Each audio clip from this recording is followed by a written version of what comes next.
making first cut. Golly!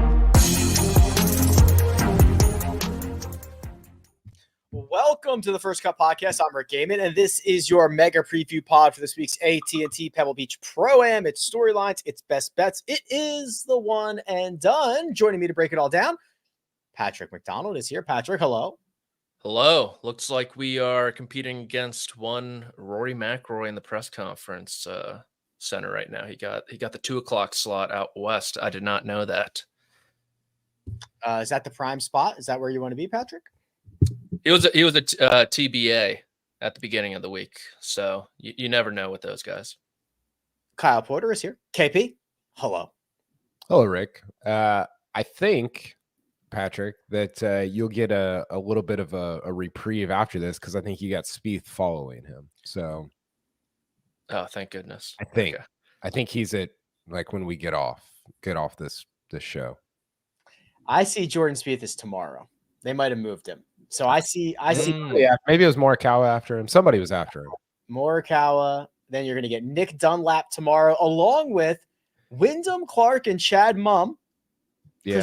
Presumably to discuss the release of Full Swing 2, right? Oh, great. I get to see LACC on my television again. There's only one press conference I care about tomorrow. Which one's that? Jon Rahm's. Yeah. Well, we can start there. So it has been made official today, earlier in the day. LIV announced a couple of items. The new expansion team, the first expansion team in LIV Golf's history, dubbed Legion 13, which will be captained by Jon Rahm and headlined by Tyrrell Hatton. That is something that kind of came up last couple of days, hot and heavy. And it'll be filled out by Caleb Surratt and Kieran Vincent. So we knew this was coming, Patrick.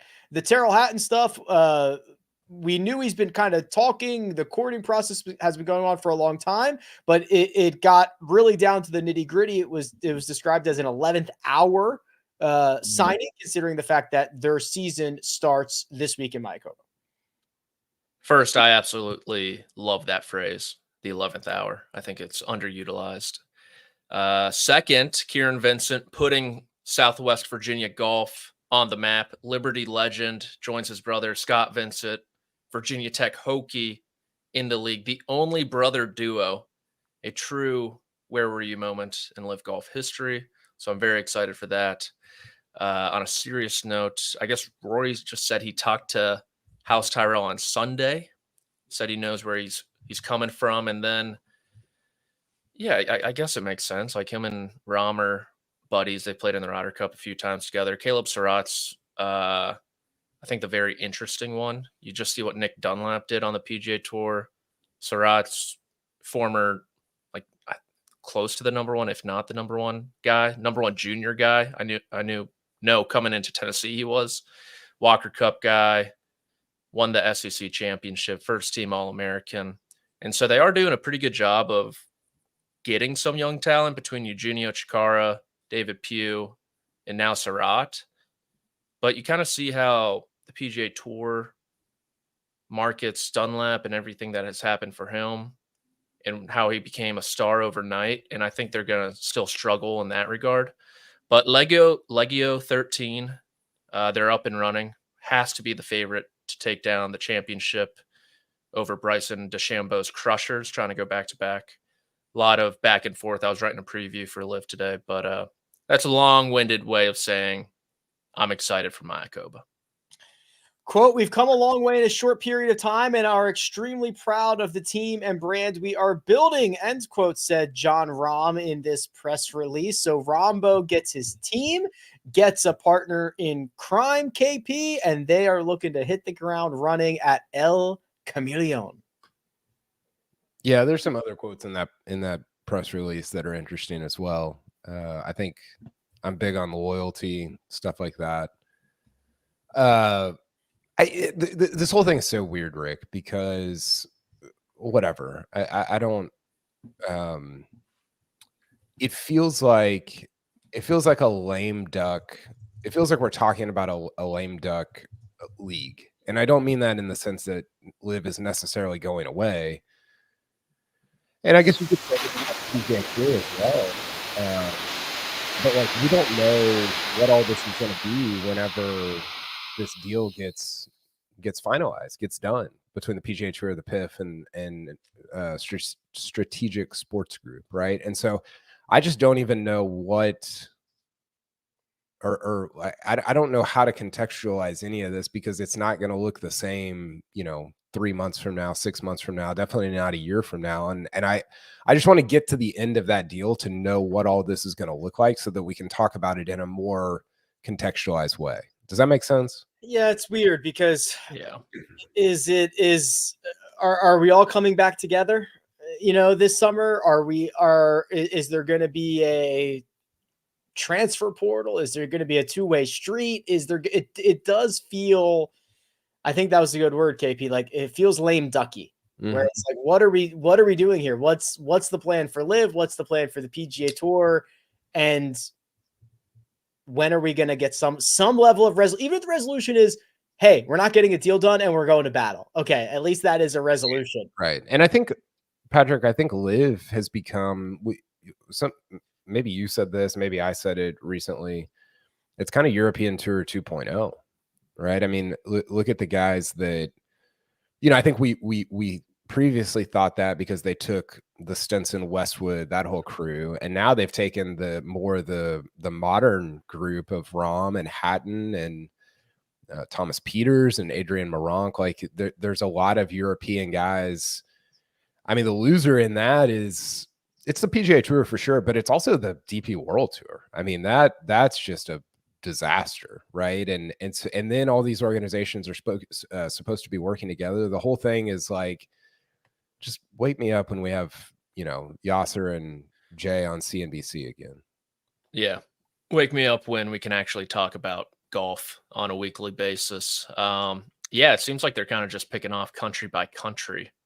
Right? Adrian Meronk, the only Polish golfer, Thomas Peters, a big Belgian one as well. And then they have Australia and South Africa pretty much. And yeah, I totally agree. It's like, what the hell are we doing here if we're supposed to come together? I think between Hatton signing, Meronk signing, and the news of SSG and the PGA Tour coming together first, instead of all three parties coming together at the same time, makes me a little less optimistic that this is going to get done sooner. I still think all three parties are going to come together eventually, but it makes me think that it's probably not going to be until, I was hoping, the beginning of 2025, everyone would be fine and dandy, but I'm sitting here thinking it might be even longer than that. What do you think is a SSG conversation around the public investment fund? Do they see it as riskier to have them sitting out there or to have them in-house? I think what they see right now is the PGA Tour is a distressed asset. The easiest way to get value out of a distressed asset is to go in there and revamp leadership, which they have proven through various ventures to be good at, not only through the NFL and the MLB, but investments before that as well. And then from there, it's like, okay, we might lose some players to the LIV during this, but long term, they probably believe PIF wants to work with them, and so they'd be willing to take a few hits in the short term to gain in the long term. It's interesting. It is interesting. I like that question. Are they a bigger threat inside or are they a bigger threat outside? Let's add one more voice into the conversation. We've got him. Mark Immelman is here. Hello, Mark. Hi, boys. How are we doing? So far, so good. How about yourself? Well, great. I'm looking forward to making the trip to Pebble Beach tomorrow. Weather's going to suck from what I understand, but it's still an awesome place. So looking forward to it. Pack your weather. Yeah, your rain gear, your waterproofs. Well, we are not quite to Pebble Beach yet, Mark. We are breaking down the Jon Rahm new LIV team, and we are now entered the conversation around what the deal looks like between the three parties, PGA Tour and SSG. That deal is reportedly much more imminent, and the PGA Tour will be getting an influx of cash from SSG while still working on figuring something out with the PIF. Does the timing of that matter? Is it more palatable to take PIF money if you got SSG money first? Does the order matter? I don't know. First off, with Jon Rahm's team, I know he had Hatton join him. I know Caleb Surratt. Has he picked up a fourth since I came back from golf lessons? Kieran Vincent. Yeah, Liberty legend. I see. Mm-hmm. Interesting team that he's assembled there. Anyhow, all that being said, in terms of the timing question, I don't know so much. I really don't know. The fact that it seems like there's a lot more love towards SSG right now makes me wonder how close the PIF and the PGA Tour actually are. You know, remember the whole thing was like we've agreed to stop the litigation and now we're going to investigate a partnership. And it does to me, I don't know, and I don't know anything insider, and I'm just looking at the tea leaves, and I feel like, you know, with Jon Rahm going and company like that, it doesn't feel like the deal is any closer. I really do not. And so maybe that's why the PGA Tour is looking elsewhere. So the whole thing's curious right now. I'm keen to see how Mayakoba turns out in the next few events and such, if they sort of clip into, because it's over the, if memory serves me, it's over the Phoenix Open, the WM Phoenix Open next week. So I'm keen to see what that does in terms of ratings and stuff over here, because for the first time, certainly that I can remember, a PGA Tour event and a LIV event are on at the same time.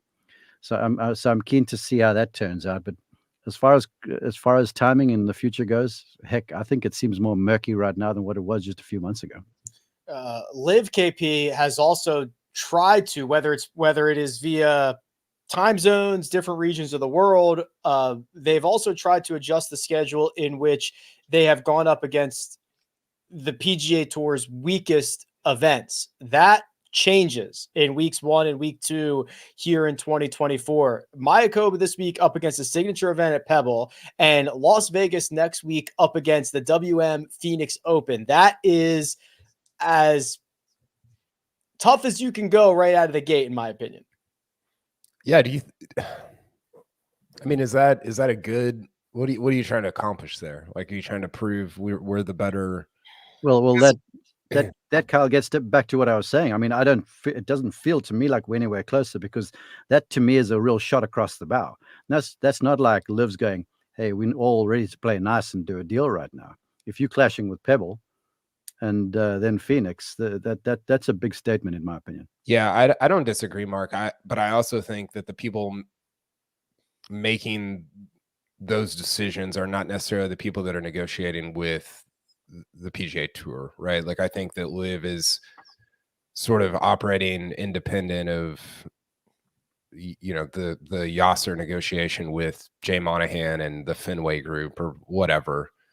I mean, I saw where they're not releasing their TV ratings, Rick. Like, they don't want to put those out there anymore. So I guess I just don't know what they're trying to accomplish by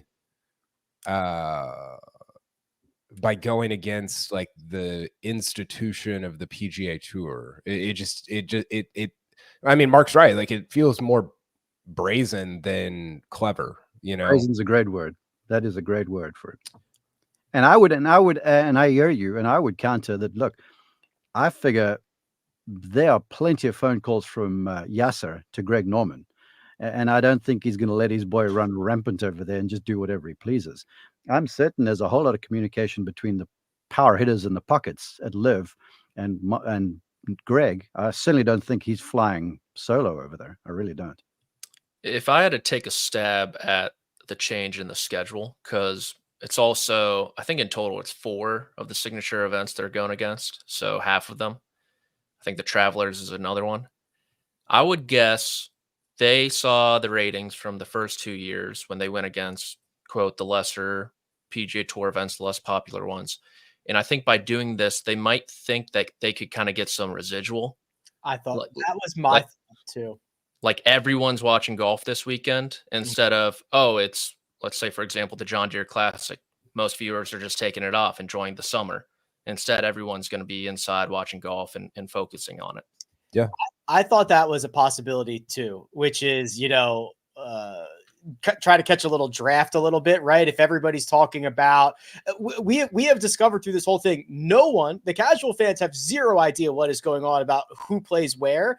If I see Rory McIlroy is playing on a television and I see Jon Rahm is playing on a television and I see Brooks Koepka and I don't even know what I'm watching. I'm just watching golf.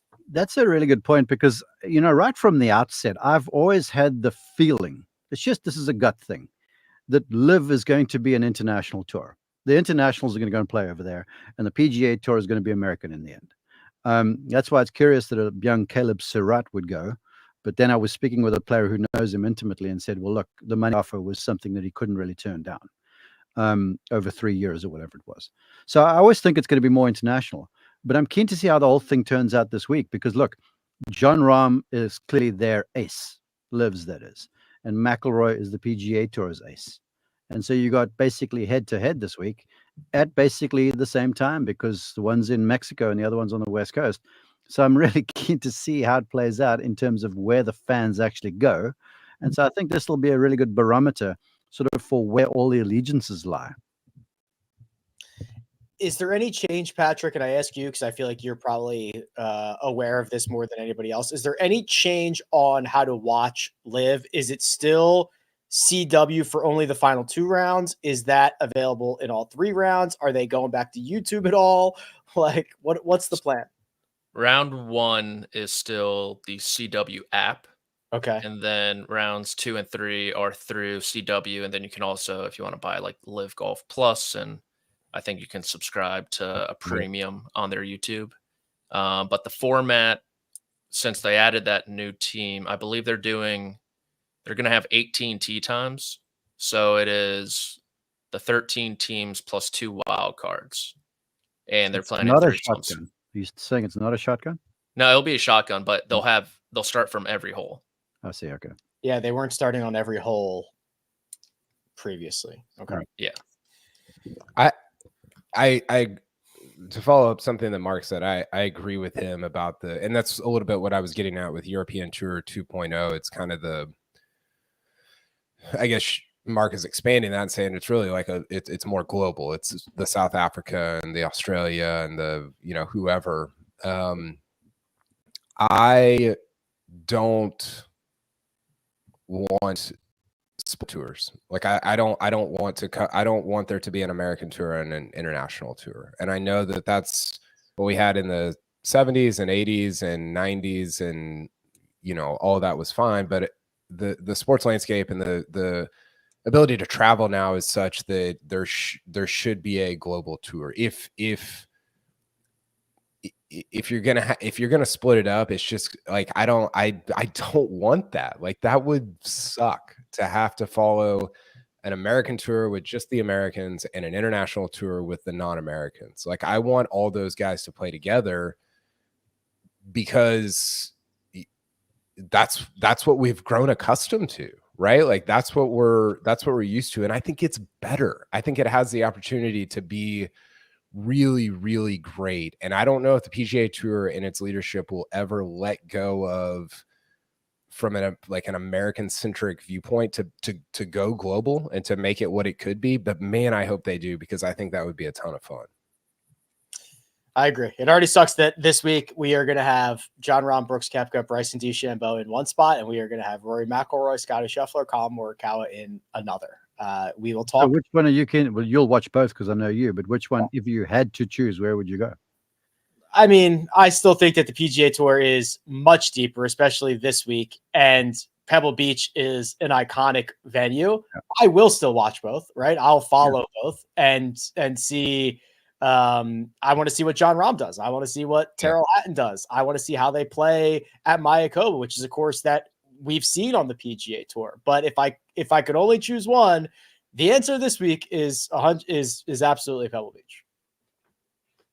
Rick, are you gonna venture out to Vegas perhaps for the LIV event there? Yes. Yeah. So I will be. So I love LVCC. They're playing at LVCC. I'll definitely be out there for round one. I always said if there was a chance for me to get, if there was ever a live locally, I should probably go see what's going on. I think it's part of the due diligence and something that I should do. And they're coming to my backyard. And yeah, I'll definitely be out there for at least round one, and we'll see. It's going to be nuts because it's Super Bowl week, and I've got a lot of other stuff to do.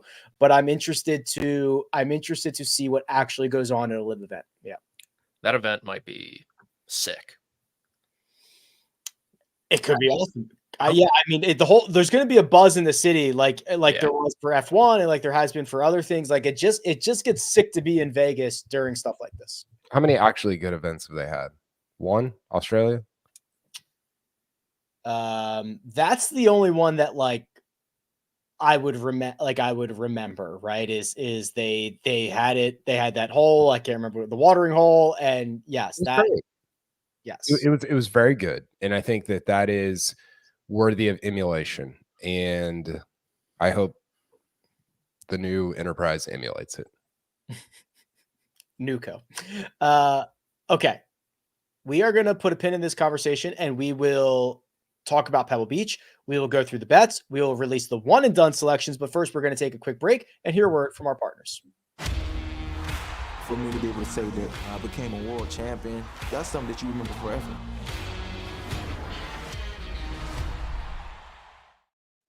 And we're back. Pebble Beach. It is going to look a lot different than what it has in the last couple of years.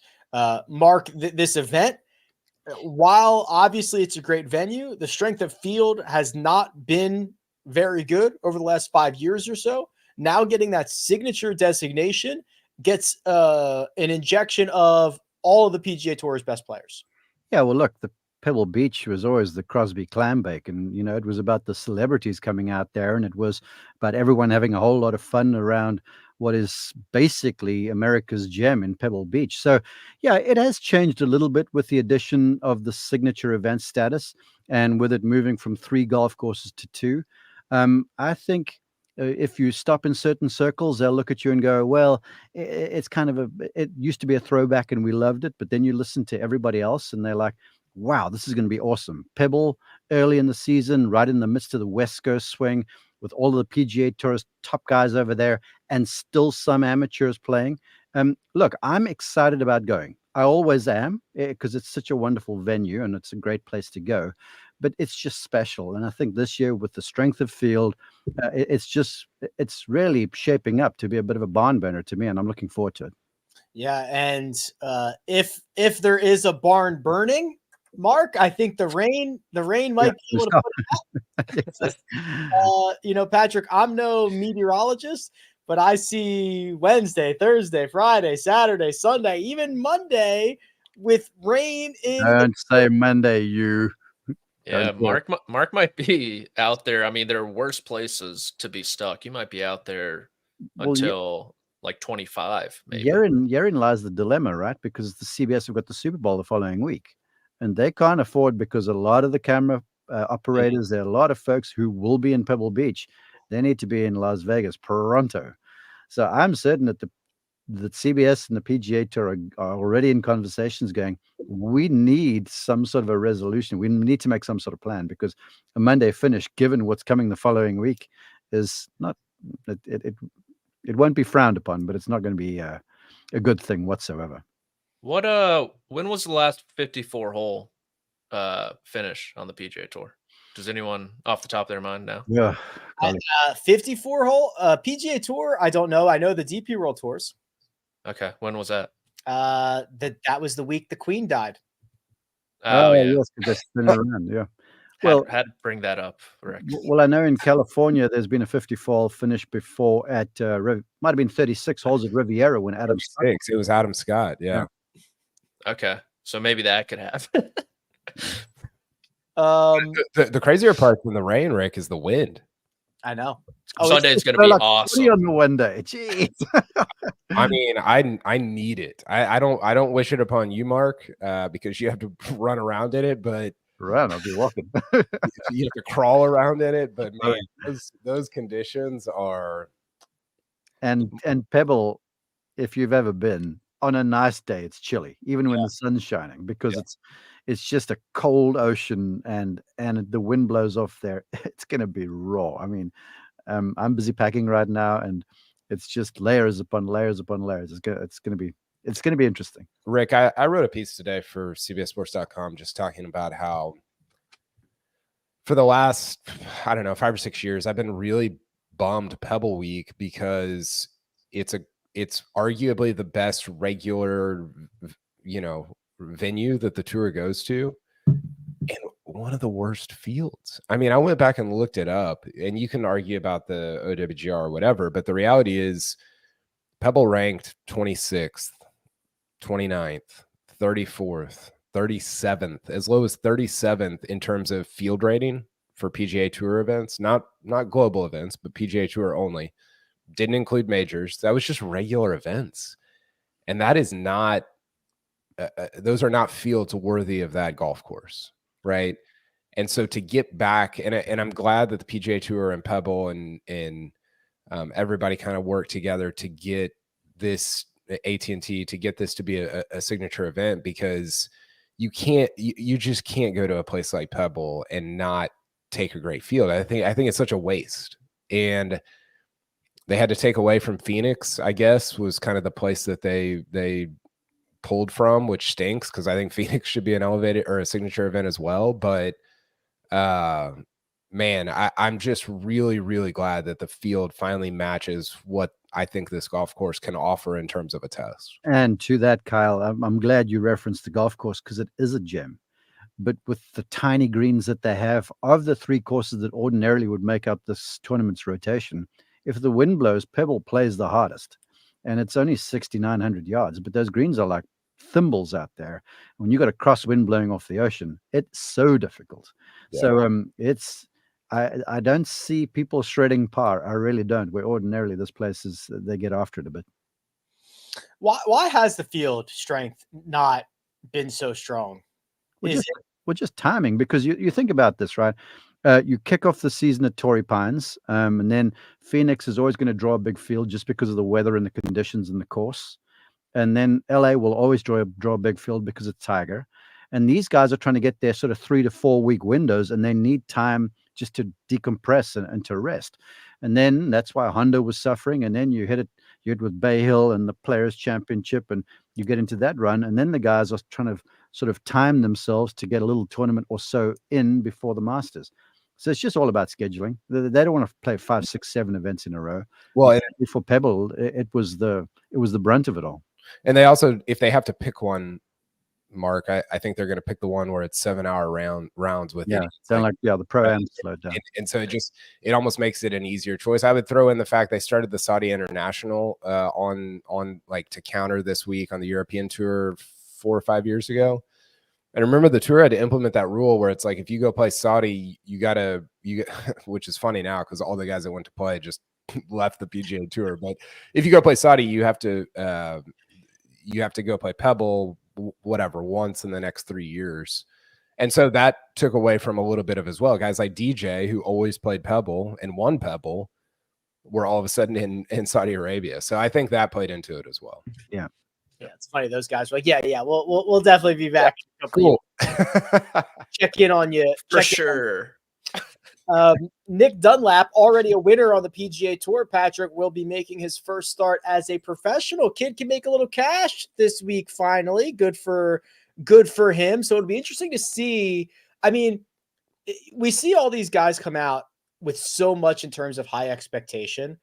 I'm not sure what the expectation is for Nick Dunlap right now, right? Was that just like to the casual viewer, it is, wow, this like random amateur just won, but the pedigree is phenomenal. Like, how should we be expecting what is essentially going to be a full season on the PGA Tour that we were not anticipating getting from him?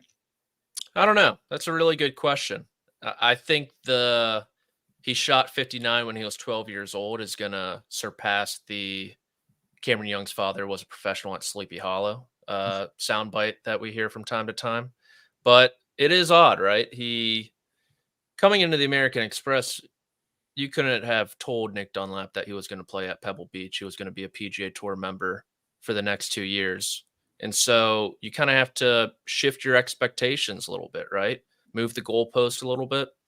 And for Nick Dunlap, I think just learning a lot, learning how to be a professional. Justin Thomas talked about it in his press conference today, where they were all hanging out last night. And Nick Dunlap was like, dude, I am so freaking tired. And he was like, shut up, man. Like, anyone else on your Alabama team would love to be where you are. They would love to be tired right now. So I think it's really just all about learning how to become professional, both on and off the golf course this year. And then from there, see what happens in year 2 of membership. He's good enough to compete and contend. I mean, he didn't lose to some Joe Schmoes. He beat Justin Thomas and Sam Burns. But there will be some learning curves. Yeah, no doubt. And I just add to that, with the weather that's forecast, I think all bets are off.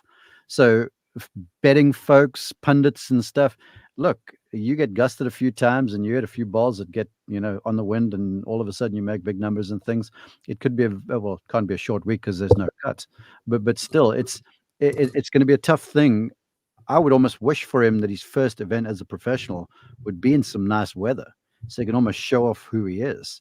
But that all said, as I said, I'm hearing myself go, well, maybe this is a chance for him to really shine, if he is a good mudder, if you will. So I think just with the weather, it's gonna make it hard for everybody, especially someone who's a rookie and a first timer.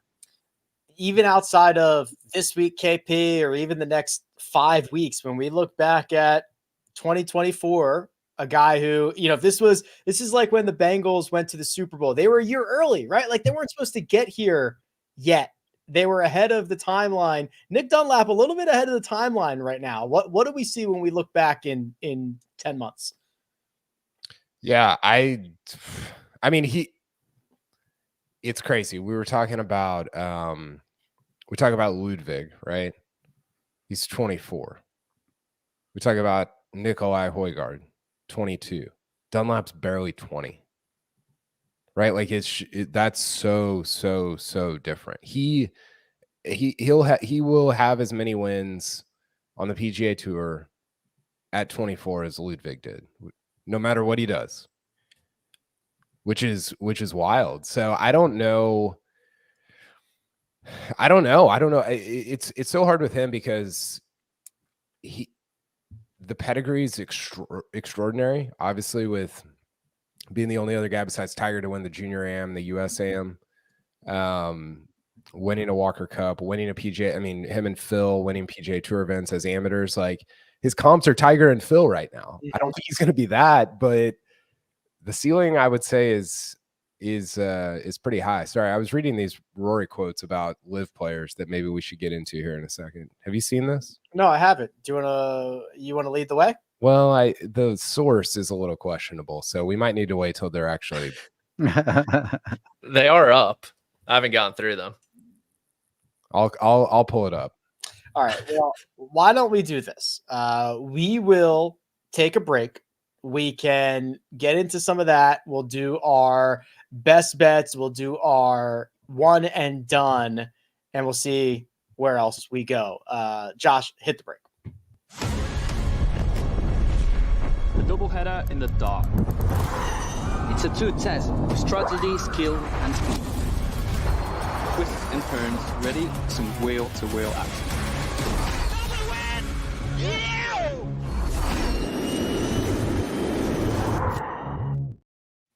And we are back. Okay, we are going to do our bets. We'll do our one and done. Then we'll circle back. That'll give us time. And KP, we can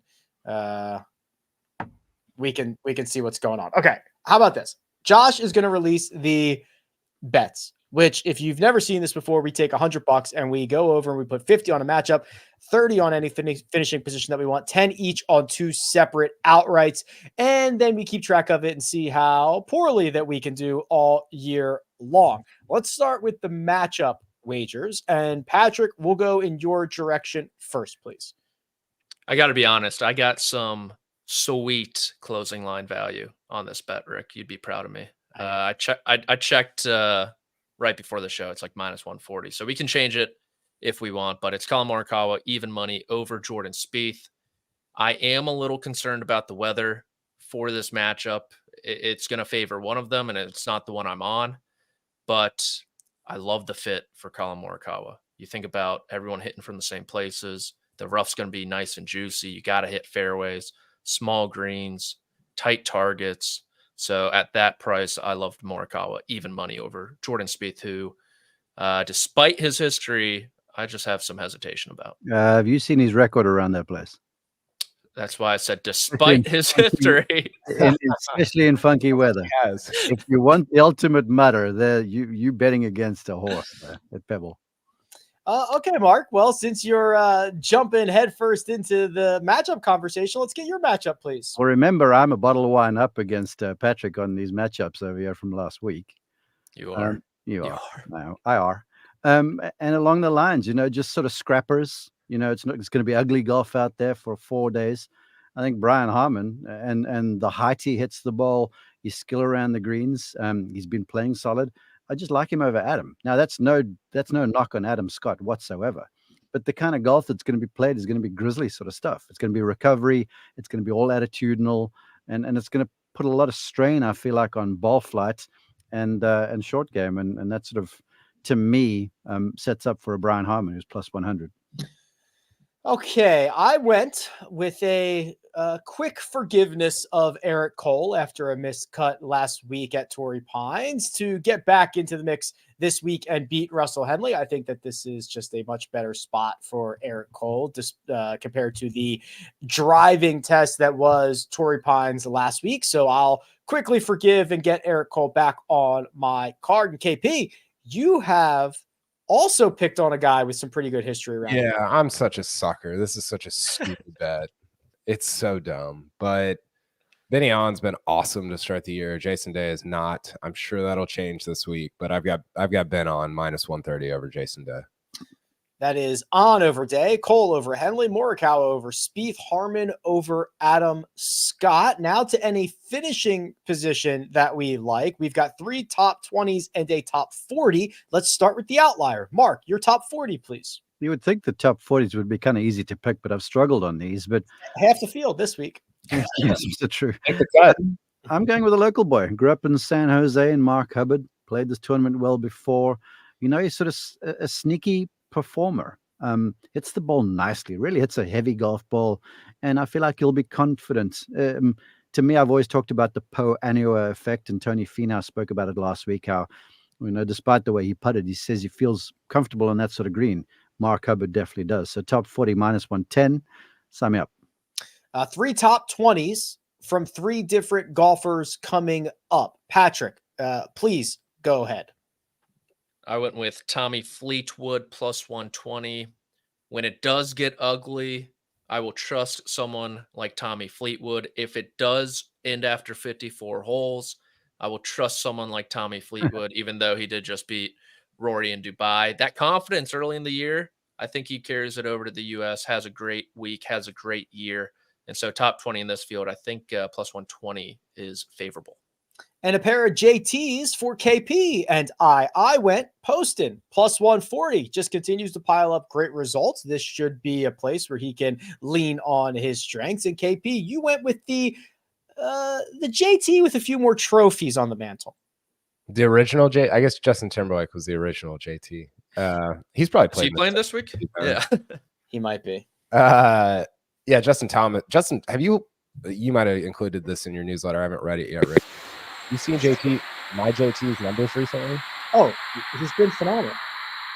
He's so far back. Yes. Like the iron play is real. And I'm all over JT this week. I think he's going to have an awesome week. 2 separate outrights. Now there is a bit of crossover here. Though, Mark, we're going to start with you again because you stand alone here with your 2 outrights. Please tell the people what they are. Yeah, I've got a sense on Jordan Spieth, and look, I'm giving him some love because he was so good to me by coming on my show a little while back, and from what I've understood, he's playing nicely. So he's going back to a place where I know because he's with AT&T. There'll be a lot of post round and other commitments and stuff. But I've watched him do that before around here and play very well. So I feel like Spieth will play well. And then if you want a good bad weather guy, go to a guy who hits the ball heavy through the wind. And I've watched Aubert play a few times now, and the guy just cuts the hole in any wind with the flight of his golf ball. It's unreal how heavy he hits it. And so, to me, he's a champion in waiting again. Last week, couldn't putt for anything and still got himself into contention late Sunday afternoon. He's won. I think he's ready to win again, and I feel like conditions that are similar to how he grew up in Sweden might be a good place to go with him. Ludwig, 25-1. Jordan, 18-1. Patrick, we go to you for your two golfers, please. Couple Cal Bears, Max Homa, 20-1. Feels like this is kind of the forgotten week for Max, defending last week. Home in Scottsdale next week. Genesis Invitational means a lot to him as well. Well, he also plays Pebble Beach pretty damn well also. So I like his chances. I like how he finished at the Farmers Insurance as well.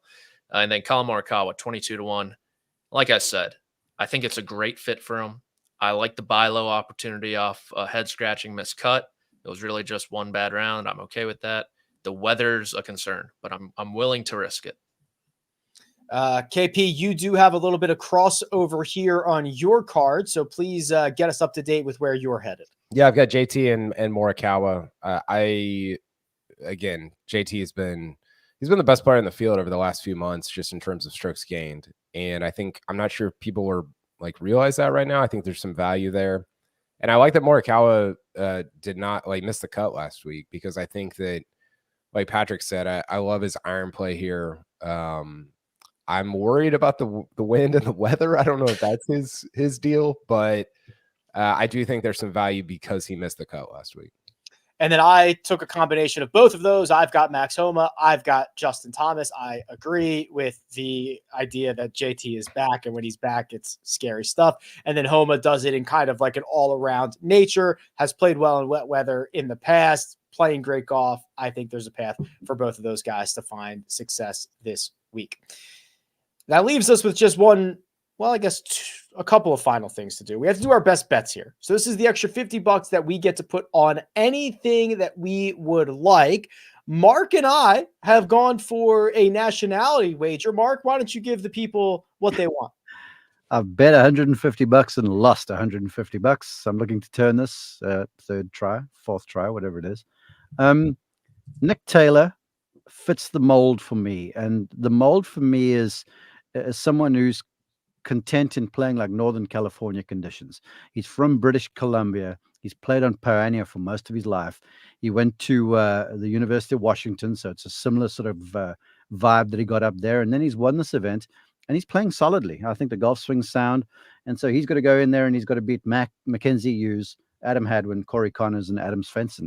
And I feel like with his course history around here, plus 330, that was a good bet. Okay, I will reveal my nationality bet. I went with top Englishman, which is Tommy Fleetwood. So it's basically a 3-ball Fleetwood over Rose and Fitzpatrick plus 120. No Tyrrell Hatton to compete with this week for Tommy. And again, I like that all-around game and everything else that Patrick alluded to for Tommy this week. KP, you have found, what is this, a little two-golfer parlay? Yeah, it's I don't know what I'm doing here. I'm out of my mind. But so the reason that I went with this, Rick, is because I think over the course of, there's no cut, right? And so I think over the course of 72 holes, the way that Rory and Scheffler are playing, that's not that they miss cuts anyway, but that's just going to rise to the top. And Rory's 10 top 10s in a row on the PGA Tour, not to mention the European stuff. And Scheffler's been an auto top 5 for a year and a half now. It's not, I don't know. It's a little bit of a gamble, but it's kind of a fun little best bet.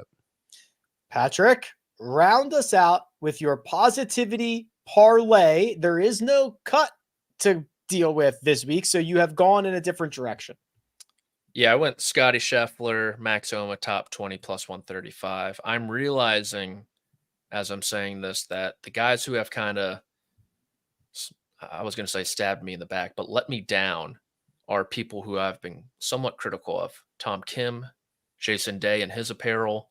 And I'm now realizing Scotty Scheffler is on this list. So I'm a little hesitant, but here we are, top 20 plus 135 for those two guys. I got to say, if I'd seen that, I would have hopped all over that. Those two guys, top 20 in California. I think that's a solid bet. I really do. Come on in. The water's fine. Yeah, but listen, I mean, my record doesn't say very much, so don't listen to me now. The Immelman endorsement. That is Scotty Scheffler and Max Homa to finish inside the top 20 at plus 135. Mark went with Nick Taylor to be top Canadian at plus 330. Kyle, Rory, and Scotty to finish inside the top 5 if they both do, 7.5 to 1. And Tommy Fleetwood for me, top Englishman over Justin Rose and Matt Fitzpatrick.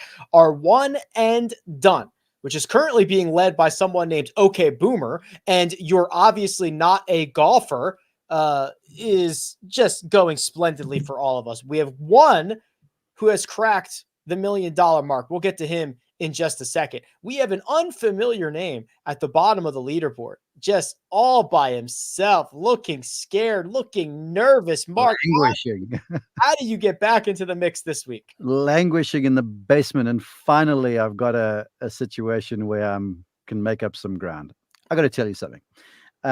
I've watched him on TV. I've heard Kyle speak highly about Højgaard. Not sure how Kyle figured that out, but I watched him play last week, and the guy hits it freaking hard and straight with like a little baby fade, and it's flighted. He doesn't hit the ball very high in the air, and to come over to Torrey Pines, sight unseen, straight from Dubai, very little rest, and to contend around a golf course like that, that just speaks to the pedigree. So I'm like, hell, I'm going to hop all over this. I'm going to try and catch the guy while he's hot.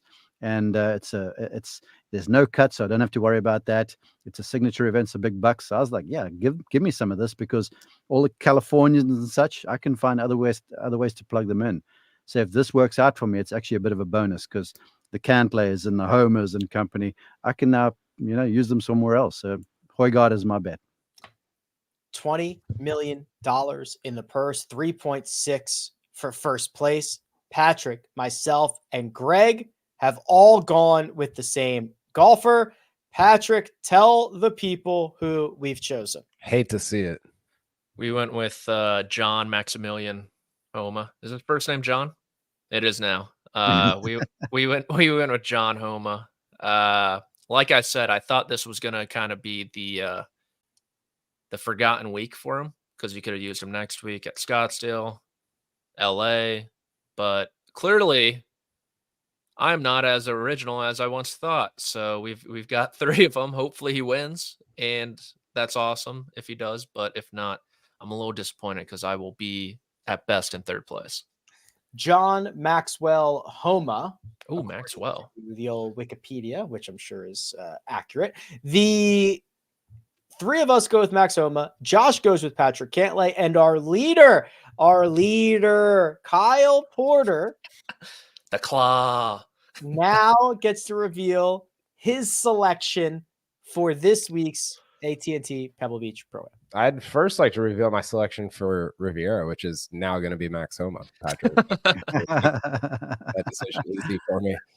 Yeah, I've got Xander. Xander played awesome last week. Couldn't make. He putted worse than Finau did.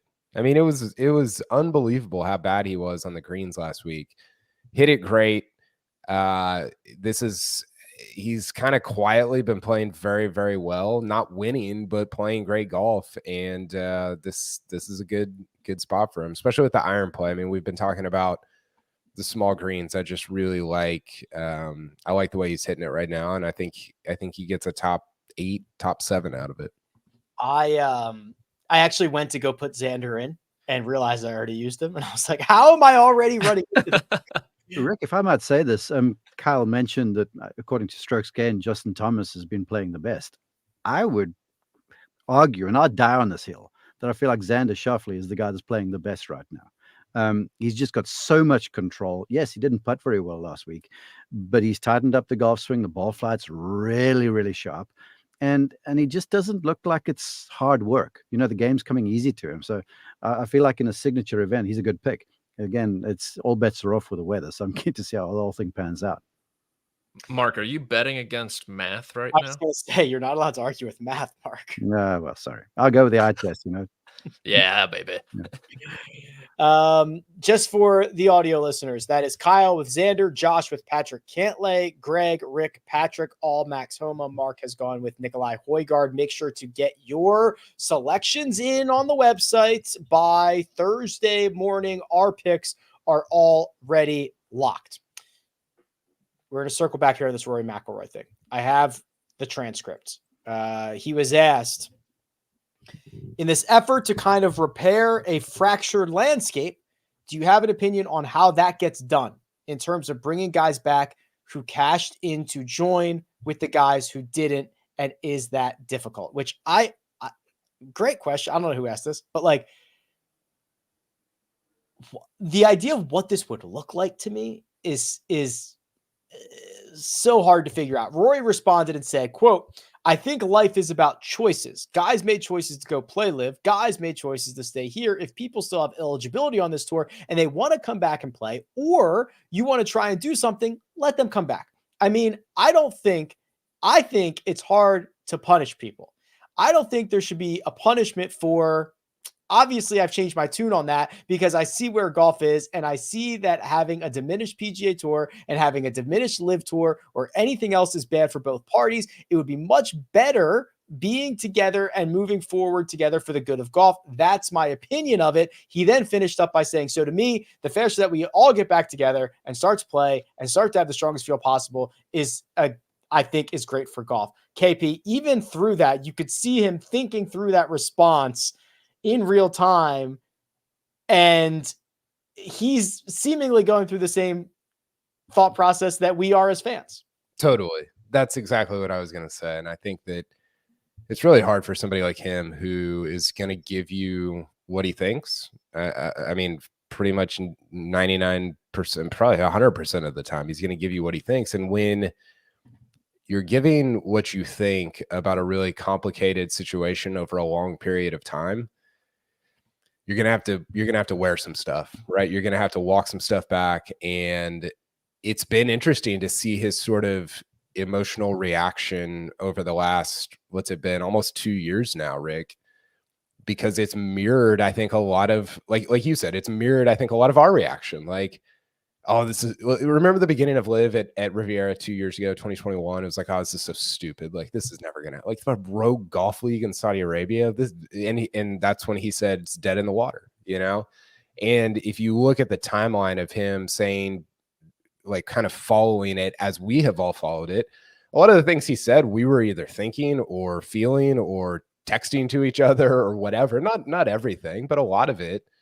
And I think that this is a really interesting position because who has the most to gain from these guys being punished on their way back to the PGA Tour, if they end up back on the PGA Tour? Rory McIlroy, Justin Thomas, Jordan Spieth, the guys that stayed, right? And so he's sort of, and I don't want to make Rory out to be a martyr. Like, he's fine, right? He's doing okay, but he has a lot to gain if guys like that are punished because he didn't leave. And he's saying, listen, for the good of golf, for the people that are fans, for the future of the game, for the long-term health of whatever this league ends up being, let's just expedite the process, which I think is you can say like, oh, he can't figure out what he thinks, he's a flip-flop or whatever. I think it's a pretty admirable thing given the position that he's in right now. You know, we were kind of referencing that a little bit earlier in this show. And Mark, no matter whether it should have been put on Rory's shoulders or not, he has been the spokesperson for the PGA Tour the last couple of years. And he personally, I mean, he has really turned down the temperature in the last couple of weeks. It has been a much more, I don't want to say pleasant, but I'll just say he's definitely turned down the temperature on this. Yeah, he definitely has. I don't think it was put on his shoulders. I think he took it upon himself, and he was showing his leadership savvy. He knew he was, look, the best player on the PGA Tour, according to resume. And so, oftentimes it's the best one that stands up because Tiger Woods was kind of absent at the start, so somebody had to. So Rory showed his who he was.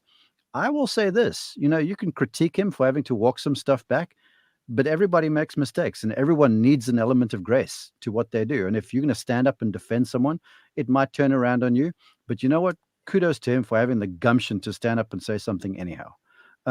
Because a lot of people could have played it coy and then come out looking like wizards when everything now starts to become less murky, and then they come with their wisdom.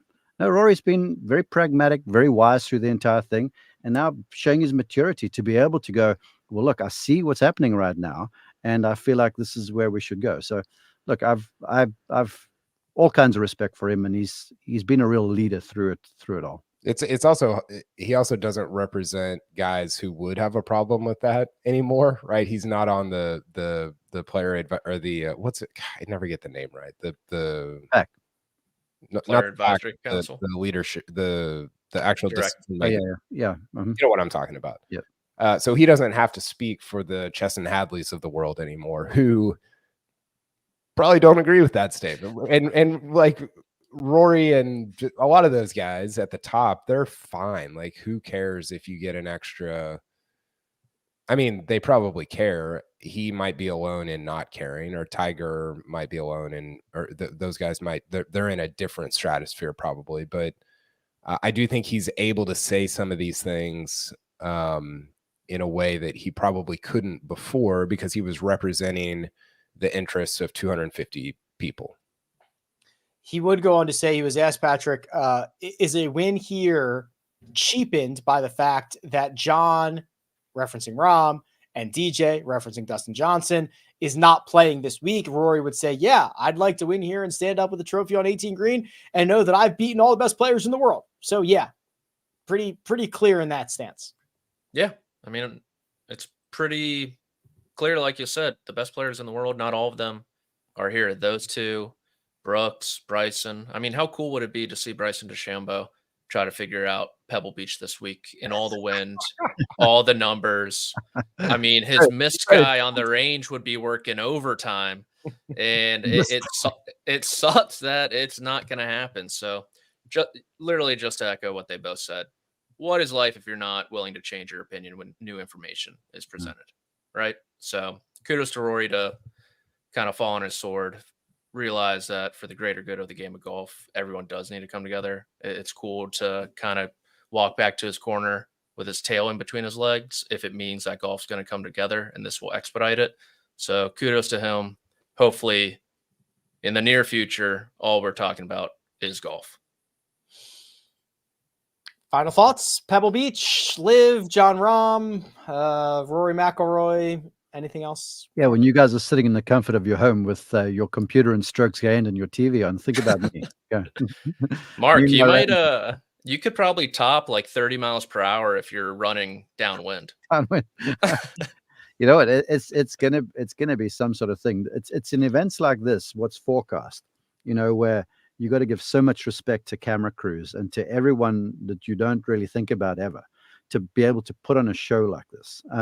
Because, you know, when golf balls get on the wind, they move fast, and our camera operators, they'll follow that ball into kingdom come, really. And so it's going to be a tough broadcast, but you'll see the quality of the people we have because of the weather. That's for sure. I know I can speak for everyone when I say our hearts go out to those who will be in the Monterey Peninsula this week at one of the most beautiful places on earth. We feel horrible for all of you. Big thanks. Producer Josh does all the hard work behind the scenes. You can find Mark Immelman at Mark_Immelman. You can find Patrick McDonald at P McDonald CBS. You can find Kyle Porter at Kyle Porter CBS. And you can find me at Rick Run Good. This has been The First Cut. We'll catch you next time.